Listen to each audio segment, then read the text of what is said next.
Assalamualaikum warahmatullahi wabarakatuh. Apa kabar Bapak Ibu guru hebat? Perkenalkan saya Ridwan SPDI, calon guru penggerak angkatan 11 dari Kota Jambi. Dalam kesempatan kali ini saya mengadakan kegiatan pra-observasi untuk tugas aksi nyata modul 2.3 coaching untuk supervisi akademik. Dalam kesempatan kali ini saya ditemani oleh rekan sejawat saya Muhammad Abdurrahim SPDI yang bertindak sebagai objek pengamatan saya nantinya ketika ada kegiatan supervisi akademik. Bapak Ibu, mari sama-sama kita saksikan. Assalamualaikum Pak Rahim. Waalaikumsalam Abi. Apa kabarnya? Alhamdulillah sehat. Luar biasa sehat ya. Alhamdulillah. Ya baik. Dalam kesempatan kali ini kita mengadakan kegiatan pra observasi nanti dengan tujuan agar nanti ketika observasi Pak Rahim memiliki kepercayaan diri dan kesiapan dalam proses pembelajaran pada waktu supervisi akademik nantinya. Baik, terkait dengan observasi supervisi akademik ini, dalam proses nanti tujuan pembelajaran Pak Rahim nanti di kelas apa Pak? Oke, tujuan pelajarannya adalah menganalisa, menghindari sifat dari berfoya-foya, ria, sum'ah, dan takabur. Ya, jadi tujuannya adalah anak nanti bisa memiliki kemampuan untuk menghindari sifat-sifat tercela yang tadi ya, yang ada takabur, ada sum'ah, ya, dan hasad. Untuk mencapai tujuan ini nanti kira-kira strategi apa yang dipakai nanti dalam proses pembelajaran? Strateginya adalah road basic learning, tapi dengan basis teknologi. Kita akan menerapkan teknologi atau media visual, audiovisual untuk mengimplementasikan problem learning tersebut. Ya. Jadi strategi yang disiapkan dalam rangka mencapai tujuan nanti adalah memberdayakan ataupun berbasis teknologi ya, dengan menggunakan berbagai macam media-media ya. Kemudian untuk penilaian nanti apa yang dipakai dalam proses pembelajaran? Untuk penggunaan evaluasi anak kita menggunakan pretest lebih. Pretest. Jadi apakah cukup dengan pretest saja? Untuk sejauh ini kita coba melalui tahapan pretest. Oh, tahap pretest. Itu dilakukan nanti setelah proses pembelajaran ya. Baik. Jadi sudah tergambar apa tujuannya dan apa area yang mau dikembangkan nanti dalam proses observasi, kemudian juga strategi yang dipersiapkan untuk mencapai tujuan. Kira-kira nanti di kelas berapa ini Pak Rahim? Insya Allah kita melakukan pembelajaran di kelas 10 fase E. Kelas 10 fase E, tepatnya nanti di jam keberapa? Di jam pertama hari Kamis. Kemudian di hari Kamis ya? Hari Kamis. Oke. Nanti mudah-mudahan nanti proses observasi kita bisa berjalan dengan lancar sesuai dengan apa yang kita persiapkan pada hari ini. Baik Pak Rahim, selamat bertugas, selamat nanti melaksanakan proses pembelajaran di kelas dan pelaksanaan observasi. Terima kasih. Assalamualaikum warahmatullahi wabarakatuh. Waalaikumsalam warahmatullahi wabarakatuh. Ketua kelas semua siap? Siap. Berdoa mulai.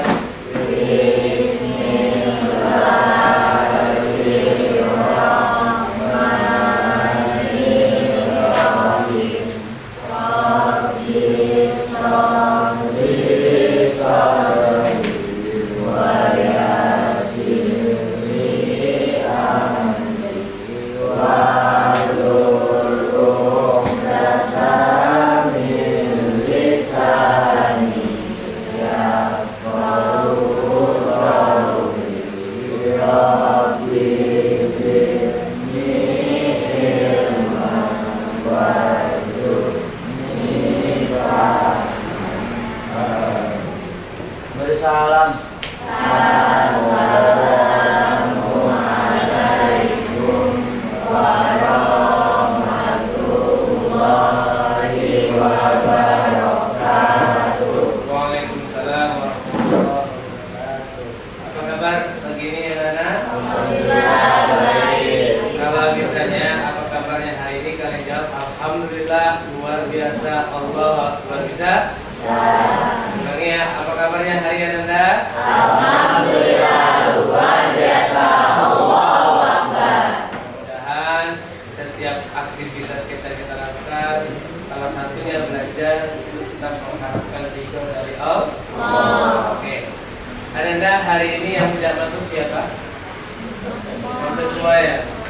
Berarti Allah memberikan kita kesehatan, kesempatan untuk bisa belajar pada pagi hari. Nah, Anda hari ini Abi akan memberikan sebuah materi ya pada bab 3. Nah, sebelum bab 3 kita menjelaskan tentang materi apa? Masih ingat kan? Tentang syu'abul. Syu'abul iman itu apa? Cabang-cabang iman. Nah, salah satu cabang-cabang iman itu yang perlu kita hindari adalah hasad, boros, riya, takabur. Nah, itulah implementasi bab 3, penjelasan lebih konkretnya ya. Jadi pada bab 3 ini kita akan mempelajari bagaimana menjalani hidup bermanfaat dengan menghindari berfoya-foya, riya, sum'ah, takabur dan hasad. Yang mana tujuan pembelajaran pada hari ini bagaimana kalian bisa menganalisis bagaimana kalian bisa mampu untuk menghindari sifat-sifat ini. Karena apa? Sifat ini adalah sifat yang tercela, bagian sifat-sifat yang memiliki saudaranya setan. Jadi setan itu memiliki sifat-sifat ini. Jadi kalau seandainya kita sebagai umat Islam memiliki sifat ini, berarti kita adalah saudara setan. Mau saudara setan? Ada yang mau? Mudah-mudahan jangan sampai. Maka perlu kita menghindari sifat-sifat yang tercela ini, ya, berfoya-foya, riya, sum'ah, takabur dan hasad. Oke. Kita masuk materi pertama. Kita pelajari yaitu adalah materi tentang berfoya-foya. Oke. Sebelum kita mulai pembelajaran hari ini, marilah kita membaca basmalah bersama-sama. Bismillahirrahmanirrahim. Oke. Ananda, coba perhatikan layar TV yang ada di depan. Ada sebuah ilustrasi gambar yang menjelaskan tentang kaitan atau analogik terhadap materi yang namanya berfoya-foya. Coba lihat yang ini, nak. Yang sebelah kiri, ya, itu ada gambar apa itu, nak? Gambar orang. Ngapain orangnya itu? Memegang atau konteksnya adalah dia sedang memamerkan uang. Nah, itu bagian apa? Bagian contoh orang yang memamerkan hartanya. Oke, kita geser gambar yang kedua, ya. Itu gambar apa kira-kira, nak? Ada nggak siswa kita kalau belajar di Janto seperti itu, nak? Tangan kirinya, kanannya itu penuh dengan belanjaan. Kira-kira itu sifat siapa di sini, ada nggak? Oke. Nah, salah satu bentuk sifat berfoya-foya, ya itulah contohnya yang ada di depan itu. Lihat itu gambar ibu-ibu yang sedang belajar di Jantos, mungkin kiri kanannya sepatu, tas, sampai anaknya sudah di belakang lagi. Ya, sehingga anaknya tidak terurus, ya, tidak dipedulikan karena dia hanya mempedulikan belanjaan. Nah, itu bagian dari bentuk berfoya-foya. Oke, lanjut. Kita geser ke gambar yang ketiga. Nah, gambar yang ketiga sebelah kanan itu gambar apa kira-kira menurut kalian? Menghamburkan? Kalian pernah nggak kalau nonton di influencer itu di YouTube itu ada orang mandi uang, ya kan? Nah, macam-macam lah. Nah, itu bagian dari memamerkan uangnya, yang entah itu dalam dunia digital ataupun dalam bentuk kenyataan secara langsung. Kita geser gambar berikutnya. Nah, ini gambar apa ini kira-kira, nak? Gambar apa kira-kira? Ini adalah gambar perempuan, ya, yang sedang pansos lah, ya, sedang foto selfie di kaca, yang objeknya itu ke dirinya sebenarnya, perhiasannya atau HP-nya, iPhone-nya mungkin, ya. Jadi tujuannya itu untuk memamerkan kepada orang bahwasanya dia memiliki harta. Oke, kita geser ke bawah, nah. Nah, coba amati gambar yang dua gambar ini. Ada dua gambar yang berbeda atau berlawanan. Yang pertama itu sebelah kiri ada orang yang memamerkan hartanya atau menghambur-hamburkan hartanya.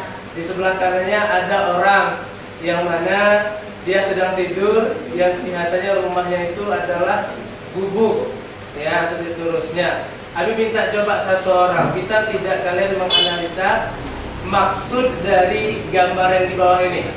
Yang ada dua gambar itu. Ada gambar yang rumah, ada gambar orang yang menghamburkan harta. Ada yang bisa menjelaskannya? Coba satu orang. Ayo, coba. Kalau yang sudah dulu orang itu mengumpulkan uang, kalau yang sudah kanan itu orang itu mengumpulkan uang. Oke, apa kira-kira pesan tersiratnya dalam foto tersebut menurut kalian? Oke, artinya ketika kita mungkin hilang mencoba mengumpulkan uang, seharusnya kita menyadari juga nak bahwasanya ada yang kurang mampu, ya ada yang lebih membutuhkan, sehingga kita menyadari dan tidak akan menghambur-hamburkan harta. Jadi kalau kita ingin mulai ada niat mungkin ingin berfoya-foya, maka kita cross check dulu. Oh ternyata di tetangga sebelah kanan saya ada lebih membutuhkan. Daripada uang itu saya hamburkan, lebih baik saya berikan kepada yang lebih membutuhkan. Nah itulah pesan dari dua gambar ini. Oke ya. Oke, masuk berikutnya. Larangan untuk berfoya-foya dalam Al-Quran itu ada dua namanya. Yang pertama adalah israf, yang kedua adalah tabdzir. Nah, di dalam Al-Quran israf itu diulang-ulang terus sebanyak 23 kali dalam Al-Quran. Kalau tabdzir itu berulang-ulang dalam Quran ada 3 ya yang menjelaskan tentang tabdzir berulang dalam Al-Quran. Nah, apa yang dikatakan israf dan apa yang dikatakan tabdzir? Nah, kita harus bedah itu. Nah, ini israf. Ada yang namanya israf di sini? Namanya masih nama israf? Nah, israf itu artinya berlebih-lebihan. Ya, berlebih-lebih. Sesuatu hal yang sifatnya berlebih-lebihan itu dilarang atau tidak boleh. Artinya berlebihan segala sesuatu israf ada yang dilarang termasuk dalam beribadah. Beribadah saja berlebihan tidak boleh juga. Ya, maka ada pentingnya keseimbangan antara duniawi dan ukhra. Contohnya apa? Ada orang itu dia beribadah sepanjang malam, tapi dia melupakan kewajibannya untuk menafkahkan istrinya. Nah, itu dilarang. Makanya kita berupaya juga agar kita penyimbangan antara akhirat dan dunia. Untuk apa Allah menciptakan kita di dunia kalau tidak mengimplementasikan aplikasi di dunia? Oke, itu arti israf, artinya berlebih-lebihan ya. Lalu tabdzir, apa yang dikatakan tabdzir? Yaitu adalah menghambur-hamburkan atau dikenal dengan namanya boros. Tabdzir, perilaku yang menghambur-hamburkan tabdzir ini maknanya dekat dengan israf, adalah perilaku yang berlebihan. Baik israf dan tabdzir tergolong perilaku tercela atau dikenal namanya akhlak mazmumah. Jadi kalau akhlak yang kita bahas tadi itu dikenal dengan akhlak mazmumah, akhlak yang tercela. Jadi kalau israf itu apa tadi? Artinya berlebihan. Kalau tabdzir artinya hambur-hambur. Beda tipis lah ya antara israf dan tabdzir. Lanjut. Nah, ini dalil Qur'annya ya, yang menjelaskan tentang agar kita menghindari yang namanya israf dan tabdzir. Oke. Coba ketua kelas, Abi mau minta kamu baca ayatnya. Kelihatan nggak dari situ? Nah, coba. Bismillah dulu. Bismillahirrahmanirrahim. Fahatigal surada haqqahu wal miskina wa bana sabili wa la tubadzir tabdzira. Innal mubadzirina kanu ikhwana syayatin wa kana syaitanu lirabbihi kafura. Oke. Quran surah Al-Isra surah ke-17 ayat 26 dan 20. Apa artinya? Dan berikanlah hak kepada kerabat dekat, juga kepada orang miskin dan orang-orang dalam perjalanan. Dan janganlah kamu menghambur-hamburkan hartamu secara boros. Oke. Sesungguhnya orang-orang pemboros itu adalah saudara syaitan. Jadi jelas nah, ya. Yang menyampaikan ini bukan Nabi, tapi Allah. Firman Allah. Firman Allah menjelaskan bahwasanya orang-orang yang boros itu adalah saudaranya setan. Jadi kalau kalian ingin mendapatkan saudara yang luar biasa yang nama setan, berarti kalian mau boros. Nah, Di arti pertama ini juga menjelaskan tentang bagaimana kita berinfak, ya. Nah, dan berikanlah haknya kepada kerabat terdekat. Jadi dalam agama Islam itu kalau kita ada uang lebih maka diutamakan kasih dulu kepada kerabat yang dekat. Mungkin adik kita, ya, atau saudara kita dan sebagainya. Yang kedua, barulah kepada orang miskin dan orang dalam perjalanan. Itulah kategori untuk orang yang kita berikan harta, ya, kalau harta kita berlimpah. Jadi jelas ya, bahwasanya orang-orang yang menghamburkan harta itu, yang boros itu adalah saudara-saudara syaitan. Nah, ada sebuah video sedikit yang menjelaskan tentang bagaimana kalau orang boros itu saudaranya syaitan. Tolong pencet.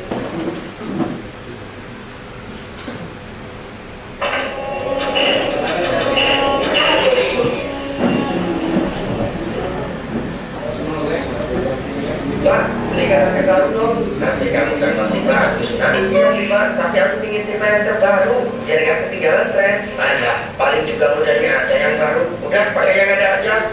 Bapak ini gak asik kan? Gak sayang sama anak? Bukannya gitu. Tapi kita nggak boleh menyediakan uang untuk hal yang sebenarnya tidak diperlukan. Itu sama halnya boros atau mubazir. Alasan, pokoknya aku nggak mau tahu harus beli HP baru.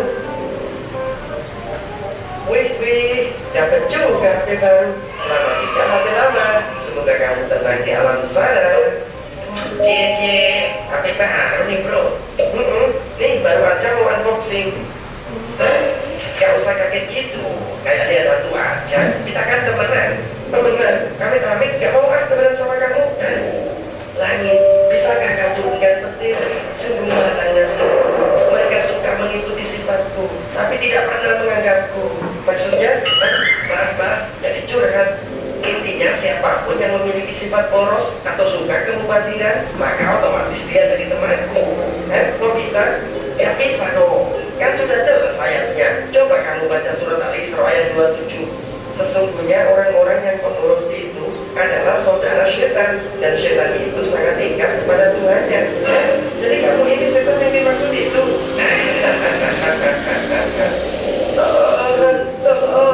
Tolong aku. Tenang saja kawan, aku akan setia menemanimu di neraka ini. Tidak, ini semua gara-gara kamu yang membuatku tersesat semasa hidup. Namanya juga teman sejati, berbuat dosa bersama, masuk neraka juga bersama. Jangan. Astagfirullah, apa yang sudah aku berbuat? Ya Tuhan kami, ampunilah dosa-dosa kami dan tindakan-tindakan kami yang berlebih-lebihan dalam urusan kami, dan tetapkanlah pendirian kami, dan tolonglah kami terhadap kaum yang kafir. Oke, jadi coba ini kok. Oke, artinya apa?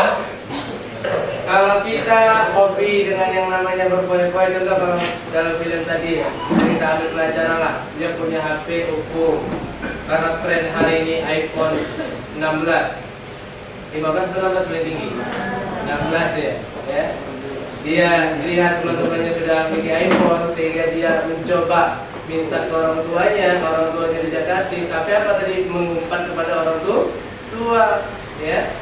Marah kepada orang tua dan sebagainya, mengatakan tidak sayang anak dan sebagainya, ya. Dan itu menjelaskan bahwasanya itu adalah saudara setan dan akan membersamai setan itu dengan orang pemboros di dalam api neraka. Al-Qur'annya jelas, dalilnya jelas. Jadi kita belajar bagaimana berupaya untuk jangan berfoya-foya dan boros.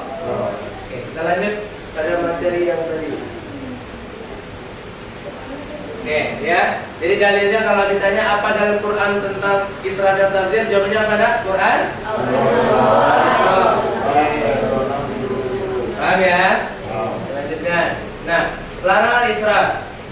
Selain Quran surah Isra ini, ada juga dalil yang lain, ya. Salah satunya Quran surah Al-Furqan, surah ke-25 ayat 67. Dan termasuk hamba-hamba Tuhan yang Maha Pengasih, orang-orang apabila menginfakkan hartanya, mereka tidak berlebihan dan tidak pula kikir di antara keduanya secara wajar. Nah, ayat ini menjelaskan kita berinfak itu juga tidak boleh berlebih-lebihan, tapi secukupnya saja. Contoh kalau hari Jumat itu ada namanya infak Jumat kan. Nah, mama kalian ngasih uang 20.000, ya, biar kalian kelihatan teman kalian totalitas, 20.000 kalian masuk ke celengan. Apa efek yang terjadi? Kalian tidak jajan puasa di hari Jumat hari ya kan? Nah, sehingga kita mempelajari dalam proses ini, berinfak saja, bersedekah saja, yang mengamalkan itu juga tidak boleh berlebih-lebih, apalagi yang lain. Paham? Oke. Lanjut. Nah, ini contoh Isra dan Tabzir. Contoh Isra dan Tabzir ini sifatnya itu universal, bukan hanya pada kaidah tentang harta saja, ya, tapi ada berbagai hal. Contohnya apa yang pertama? Dalam hal makanan dan minuman, ya. Contohnya kalau kalian apa ya, hadir dalam sebuah acara tasyakuran, ya, mungkin kalian pernah lihat, mungkin tetangga kalian ada gulai renang dimasuknya ke dalam tas, ya, ada apalagi buah-buahan dimasuk ke dalam tas, yang orientasinya ketika dia tidak mengambilnya khawatir tidak dapat, ya, itu dikatakan tabzir, israf pada makanan. Nah, sehingga kita makan itu secukupnya saja. Tapi pernah lihat orang itu dalam acara pernikahan makanannya itu diambilnya 4 tingkat, kayak gedung hotel gitu ya. Ya, di atasnya dikasihnya buah, dessertnya. Nah, artinya apa? Itu termasuk bagian dari israf dan tabzir pada makan. Tidak perlu. Karena apa? Allah itu sudah menciptakan organ tubuh manusia itu sangat kompleks, nah. Apa arti sangat kompleks? Sesuai dengan kebutuhannya, kemampuan tubuh organnya. Ya, kalau makannya sekitar 1 piring itu secukupnya sesuai lambung kita, ya makan secukupnya saja. Tidak perlu berlebihan. Nah, apa efek yang kita dapatkan itu berlebihan? Kita bisa mendapatkan penyakit. Ya, salah satunya obesitas. Obesitas itu berpengaruh pada yang namanya bisa komplikasi penyakit-penyakit yang lain. Nah, itu efeknya. Nah, sesuatu hal yang dilarang dalam agama Islam, yang sifatnya haram atau yang tidak boleh dalam agama Islam, pasti berefek negatif. Tidak ada dalam Islam itu yang diharamkan oleh Allah yang efeknya positif, itu nggak ada. Pasti berefek negatif, sehingga perlu kita hindari. Oke, ya? Itu contoh kalau bentuk dalam hal makan dan minuman. Ambillah secukupnya saja, makanlah secukupnya saja, tidak usah berlebihan. Oke? Selanjutnya, selain dalam hal makanan minuman, yang kedua ini yang sering terjadi di kalangan siswa dalam berbicara itu. Ada orang itu Jambi, itu bahasanya apa ya? Bumbunya itu ditambah-tambah, informasinya itu ditambah-tambah. Orang kata 10, dia nyebut sampai 25. Kalau benar itu menjadi ghibah, kalau salah bisa menjadi fitnah. Makanya kita sebagai umat Islam berupaya jaga lisan. Tidak perlu kita menyampaikan suatu kabar kepada seseorang, kabar itu tidak benar, tidak perlu. Apalagi dalam media sosial, ya, informasi mengenai satu hal tidak kita validasi, baru kita berikan kepada orang lain. Nah, kalau salah, orang pun akan juga ikut salah. Maka hati-hati, ya. Berkata-kata yang kotor itu nggak penting, ya. Itu berarti israf dan tabzir. Ya, bahasa-bahasa di KBBI atau KBBI. Apa itu KBBI? Bahasa Indonesia. Di KBBI itu banyak narasi-narasi yang indah, banyak kalimat-kalimat yang enak didengar orang. Lebih baik kita mengucapkan kepada manusia atau sesama kawan kita kalimat-kalimat yang baik, bukan kalimat-kalimat yang kotor. Tapi sering kalimat-kalimat kotor dengarnya di mana? Main game mobile ya.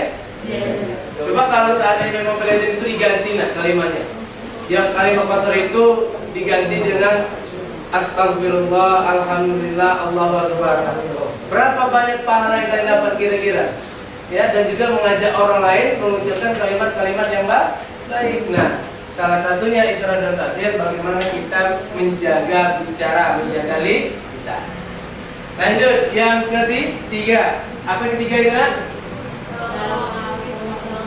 Oke, dalam hal waktu media sosial, ya. Hari ini apabila tidak ada orang yang tidak lepas dari gawainya atau gadgetnya. Salah satu fungsi gadget adalah bermain yang namanya media sosial. Emak-emak saja sudah main Facebook, ya, apalagi kalian, pasti banyak lah yang namanya media sosialnya. Ada Instagram, ada Facebook, apa lagi? Twitter, ya, TikTok, ya, dan lain sebagainya. Nah, kita menggunakan media sosial juga tidak boleh isra dan tabdzir, tidak boleh berlebihan, lihat informasi yang menyebarkan informasi dan sebagainya. Ya, ditelaah dulu, divalidasi terlebih dahulu, baru diberikan kepada orang lain. Oke, apalagi yang bahayanya mana? Ketika waktu azan, ya, contoh nih, kita sholat zuhur, azan berkumandang, ya, kalian masih main media sosial, masih asik scroll TikTok, masih asik scroll Instagram, sehingga kalian melupakan kewajiban kalian beribadah kepada Allah. Nah, itulah bagian dari israf dan tabdzir pada media sosial. Lanjut, yang keempat, apa yang keempat itu nah? Dalam hal belanja. Nah, belanja ini juga nah, tidak perlu berlebihan, ya. Kalau punya sepatu itu 2 pasang ya sudah cukup. Tidak perlu sampai memakan rak rumah gitu. Ya, sampai 12 pasang, 13 pasang nggak perlu. Secukupnya saja belanja itu. Oke? Lanjut, yang terakhir, contoh tabdzir nah, apa itu nah? Berpenampilan, ya. Kalau di foto itu apa itu? Ya, emas. Itu 1 gram, 2 gram, 1 kilo mungkin ya. Nah, coba kalau kalian bawa emas itu ke sekolah, bisa hitam. Nah, itulah efek negatifnya kalau kita israf dan tabdzir. Sehingga hal 4 ini yang kita lakukan nah, pasti itu bernilai negatif pada diri kita. Jadi israf dan tabdzir ini perlu kita hindari atau kita dekati? Hindari. Ini kadang anak-anak sekarang lain kaprah, disuruh menghindari malah didekati, yang disuruh dekati malah dihindarinya. Ya, contoh aja zina, disuruh hindari malah didekati. Nah, sama seperti ini, sampai kita menghindari jangan pula kita dekat. Paham ya? Oke. Lanjut. Ini contoh yang jelaskan tadi ya. Tabdzir dalam makanan minuman, dalam berbicara, berpenampilan. Ya, berpenampilan itu biasa-biasa saja. Ada contohnya itu Yusuf Hamka. Tahu Yusuf Hamka? Nggak tahu Yusuf Hamka? Tapi kalau artis Korea tahu apa? Nah, Yusuf Hamka itu adalah orang yang kaya di Indonesia, nah, yang memiliki investasi jalan tol Indonesia. Tapi nggak tahu apa jalan tol Jambi itu ada investasinya juga tuh dengan dia. Nah, Yusuf Hamka itu, nah, kalau keluar rumah nggak pernah memakai barang-barang branded impor. Biasanya dia menggunakan kaos oblong saja sama celana pendek, cukup sederhana. Bahkan kalau dia makan, dia tidak makan seperti kalian di kafe. Nah.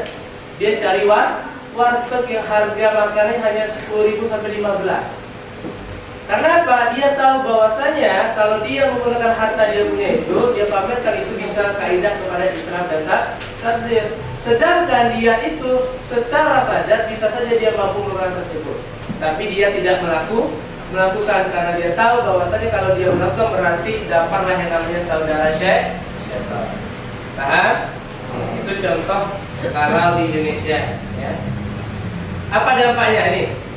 Ada 4 dampak kalau seandainya kalian hobi yang namanya israf dan tabdzir. Yang pertama, terlalu sibuk mengurusi kebahagiaan dunia. Orang israf dan tabdzir itu nak berlomba-lomba untuk mencapai atau mencari kebahagiaan di dunianya. Ya, kalau bisa lebih dari si A, lebih dari si B, lebih dari si C, sampai tidak ada yang mengalahkan.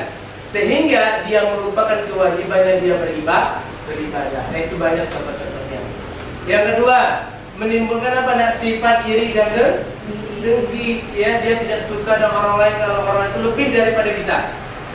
Ya, sehingga bahkan irinya itu bisa berefek pada menyakiti orang lain atau sampai mengarahkan pada membunuh orang lain. Itu banyak nah. Karena dengki, sakit hati, karena dia lebih daripada kita sehingga dia menjadi dendam dan sebagainya. Itu efek negatifnya. Yang ketiga, dapat memicu frustasi, ya, bisa menjadi gila. Nah, itu hati-hati ya.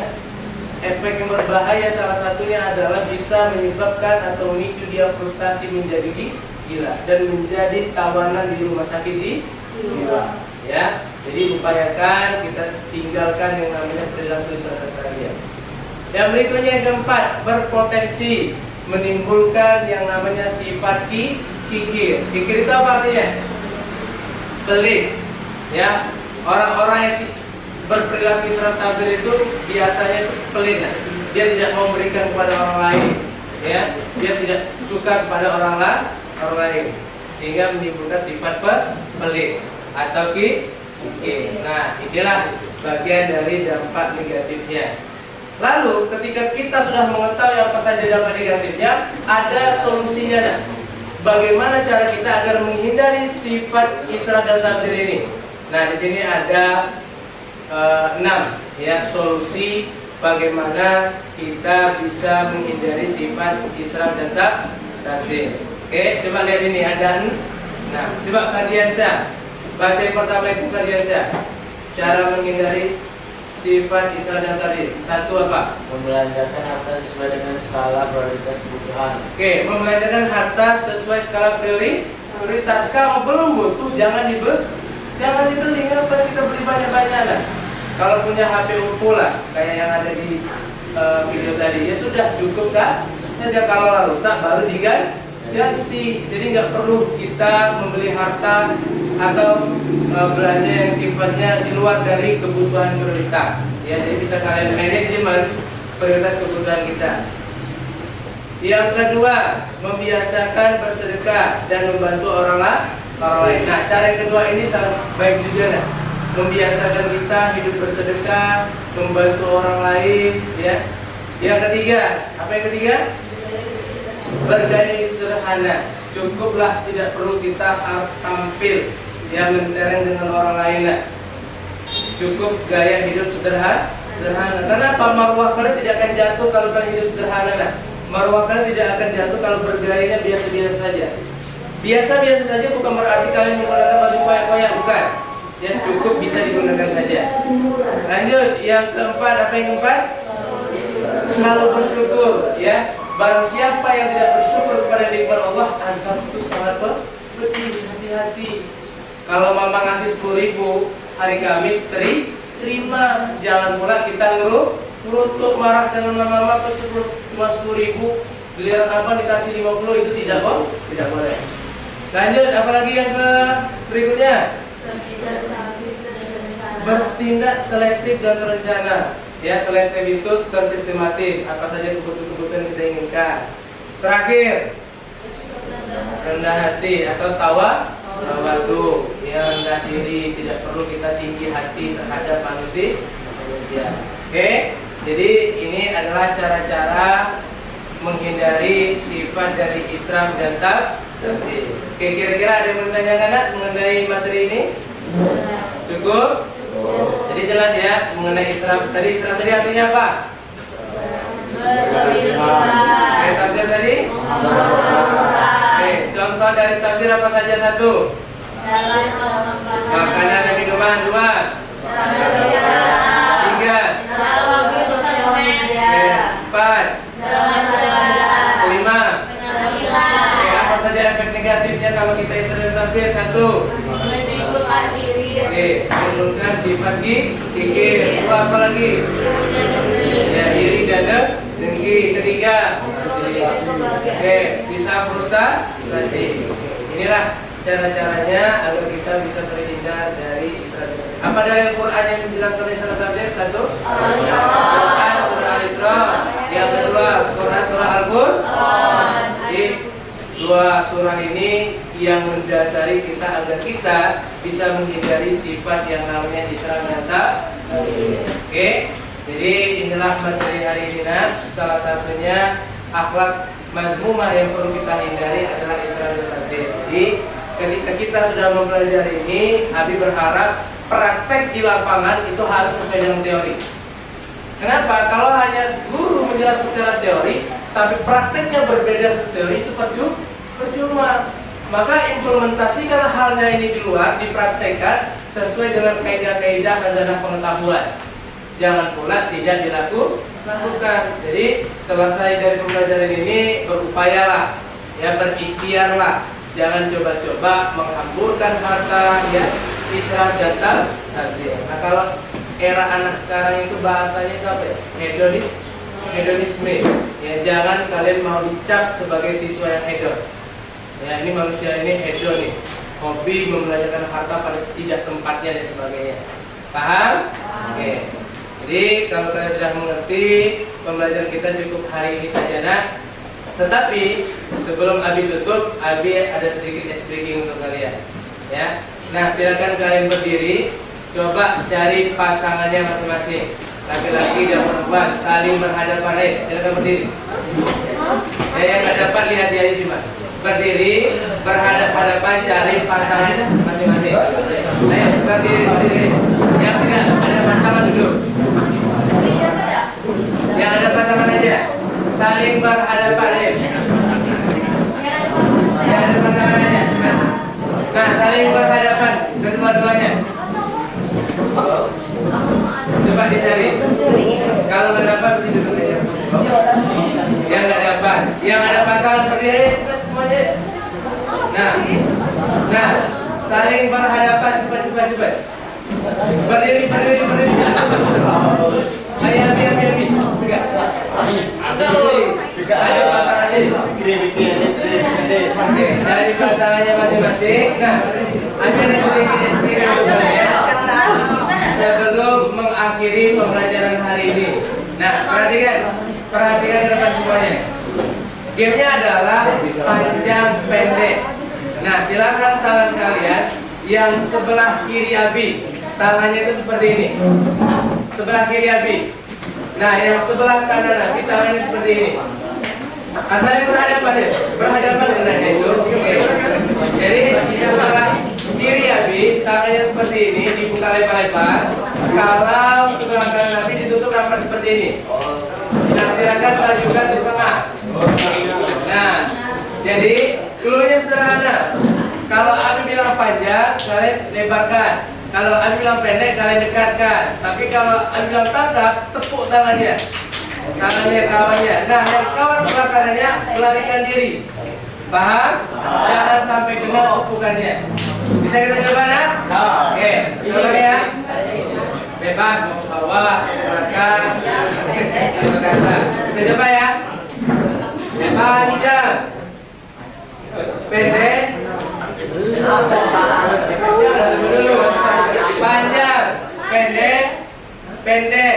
panjang, pendek, panjang,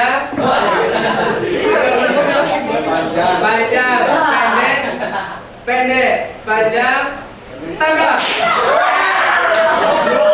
Gantian. Kalau kanannya gantian. Posisinya gantian. Yang kanan panjang pendek, yang kiri Abi tangannya ditutup. Jangan ditutup ya. Tangkap tangannya. Coba ya. Panjang, pendek, panjang, pendek, pendek, panjang, belum, panjang, pendek, panjang, pendek, pendek, panjang, pendek, tangkap.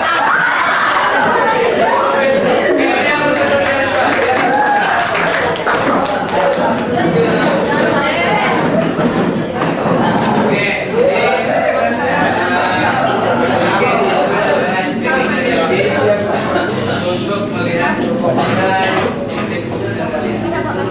baik, kalau tidak ada lagi yang mau kita bahas dan tidak ada pertanyaan lagi, maka kita tutup. Nanti ditutup dengan doa penutup ya. Ya, doa pulang berarti. Paham? Nanti ada tambahan dan pertanyaan, diakhiri yakin dengan iman, usahakan dengan ilmu, sampaikan dengan amal. Billahi taufiq wal hidayah. Wassalamualaikum warahmatullahi wabarakatuh. Waalaikumsalam warahmatullahi wabarakatuh. Akan doa ditutup, kita doa pulang. Masyaallah. Berdoa mulai. Bismillahirrahmanirrahim.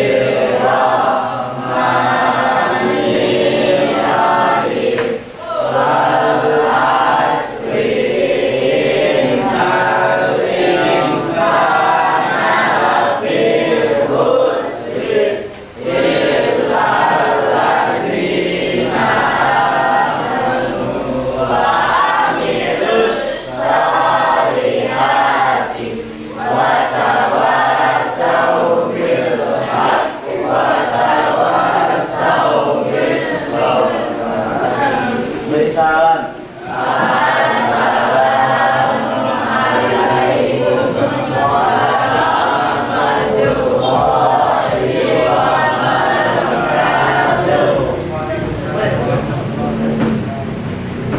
Assalamualaikum Pak Rohim. Waalaikumsalam Abi. Gimana kabarnya hari ini? Alhamdulillah sehat Abi. Sehat ya? Oke, dalam kesempatan kali ini, kemarin beberapa hari yang lalu kita sudah mengadakan kegiatan pra-observasi, kemudian juga sudah observasi di kelas, dan hari ini kita mencoba berdialog kembali, ya, berbincang kembali, menganalisa dan juga mengevaluasi mungkin apa yang sudah kita lakukan dalam kegiatan supervisi di kelas kemarin. Siap ya Pak Rohim ya? Selamat siang. Baik. Yang pertama, bagaimana perasaan Bapak Rohim ketika setelah dilakukan observasi di kelas? Perasaan Rahim dalam hati nih Bi, melihat setelah observasi sangat bahagia Bi, sangat senang, happy karena Rahim menyadari yang observasi itu adalah salah satu guru senior dan guru hebat lah di Sekolah tadi. Jadi cukup senang ya? Sangat senang. Kenapa senang Pak Rohim? Karena itulah Rahim bisa belajar dari guru-guru senior.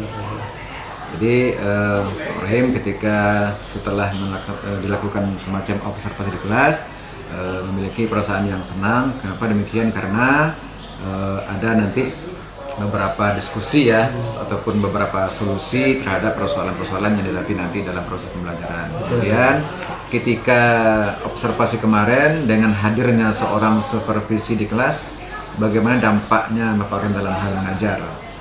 Kalau untuk dampak dalam belajar setelah observasi ya Bi? Ya, selama dihadiri oleh supervisi di kelas. Kalau dihadiri selama pembelajaran pastilah diawali dengan rasa deg-degan namanya. Ya. Tapi Rahim mencoba untuk tenang dan menyiapkan setiap pembelajaran yang sudah Rahim rancang. Ya. Ya, jadi biasalah ya kalau seandainya kita diamati orang agak ada semacam perasaan apa namanya gugup dikit ya, tapi semoga tidak menjadi persoalannya nak. Kemudian bisa nak diceritakan kembali proses pembelajaran selama di observasi kemarin di kelas? Ya, selama proses pembelajaran nanti seperti layaknya pembelajaran biasa, pasti kita diawali dengan pembukaan, dengan baca salam, doa. Setelah itu melihat materi yang sebelumnya diajarkan, apa korelasi terhadap materi yang diajarkan. Setelah itu baru kita masuk pada materi yang disampaikan mengenai bagaimana menganalisa manfaat menghindari satu sifat yang tercela. Jadi menurut Pak Rohim, proses pembelajaran yang dilaksanakan di kelas kemarin sudah sesuai dengan apa yang direncanakan ataupun sesuai dengan modul. Kemudian menurut Pak Rohim, apakah dalam proses kemarin model pembelajaran yang sudah disepakati kemarin ataupun yang sudah direncanakan apakah sudah terlaksana atau belum? Nah, kalau mengenai proses strategi yang belum sempat Abi, salah satunya penerapan problem based learning, karena mengarahkan agenda kemarin itu pembelajaran lebih pada metode ceramah. Ceramah ya. Nah, jadi ada semacam sebuah perencanaan menerapkan sebuah model belum sempat terlaksana ya. Baik. Kemudian selama proses pembelajaran tadi apa kira-kira hambatan yang Bapak Rohim rasakan ketika proses pembelajaran di kelas untuk Bapak Rohimnya sendiri? Ada Bi, salah satunya itu dari siswanya Bi, dengan berbagai macam dasar pengetahuan siswa yang berbeda-beda. Karena kita mengetahui juga Bi, siswa ini kan kelas 10, ada yang backgroundnya diawali dulu SMP-nya di madrasah, ada yang SMP, ada yang pondok pesantren. Nah itu kami lihat anak-anak yang basicnya dari pesantren atau madrasah sudah nangkap, tapi giliran dari anak-anak yang dasar SMP itu butuh proses dan butuh waktu yang cukup untuk memahami materi tersebut lagi. Nah, jadi salah satu hambatan yang Bapak Rohim rasakan selama proses pembelajaran adalah dasar pemahaman anak yang tidak merata ya. Nah, betul. Ada yang tinggi ataupun ada yang belum memahami sama sekali. Berdasarkan masalah tadi itu, indikasi yang terjadi di kelas seperti apa Pak Rohim? Indikasi yang kami lihat di dalam kelas itu, Ya. ketika kita coba memantik anak dengan pertanyaan, ada yang dia menjawab itu tidak begitu lengkap, Ya. ada juga yang tidak mengetahui secara baik, ada juga yang paham secara baik gitu dia.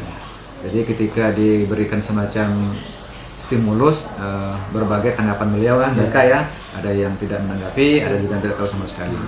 Kalau menurut Pak Rohim untuk mengatasi masalah yang dihadapi di kelas ini apa kira-kira solusinya Pak Rohim? Pastinya kami terus berupaya, berikhtiar untuk mencoba mencari strategi-strategi lah yang bisa kami lakukan agar anak-anak kita yang berbeda dasar tadi bisa memahami materi tersebut. Mungkin kami bisa bertanya, berdialog, berdiskusi pada guru-guru agama sejawat gitu. Mungkin dengan wadah komunitas belajar yang hari ini bisa menjadi solusi untuk permasalahan-permasalahan yang ada di ruang-ruang pendidikan ini. Jadi menurut Pak Rohim solusinya adalah mungkin merancang proses pembelajaran yang lebih bagus lagi, yang lebih baik lagi. Kemudian nanti mungkin juga ada diskusi ataupun saling berbagi dalam forum-forum entah itu Kombel ataupun MGMP ya. Kemudian kira-kira kapan rencananya mau dilaksanakan Pak Rohim? Insya Allah secepatnya ini kita berupaya dalam minggu ini agar ke depan anak pun juga bisa mendapatkan hasil dari upaya kita ini. Oh, gitu. Kemudian dalam mengeksekusi rencana yang sudah menjadi solusi menghadapi ataupun mengatasi persoalan ini, kira-kira pihak-pihak mana saja yang kira-kira menurut Pak Rohim yang bisa dilibatkan ataupun yang bisa nanti membantu? Pastinya Rahim akan merangkul guru-guru yang sejawat untuk berdialog, berdiskusi, dan juga guru-guru senior bisa terhadap wakasih dari kurikulum. Mungkin dia jauh lebih berpengalaman dan kita bisa ambil proses pembelajaran yang mungkin beliau dulu sudah tahu bagaimana cara mengatasinya. Jadi itu ya Pak Rohim ya. Iya. Jadi pihak-pihak nanti yang bertanggung jawab mungkin barangkali kerjasama dengan rekan-rekan sejawat ya. Kemudian mungkin barangkali itu yang dapat kita tanyakan kepada Pak Rohim terhadap proses supervisi kembali di kelas. Semoga pembicaraan ini bisa menghasilkan sebuah rencana besar dalam rangka untuk mengevaluasi dan juga dalam rangka untuk memperbaiki cara kita dalam proses belajar mengajar di kelas. Terima kasih Pak Rohim. Sama-sama. Sukses selalu dan sehat selalu. Assalamualaikum. Waalaikumsalam warahmatullahi wabarakatuh.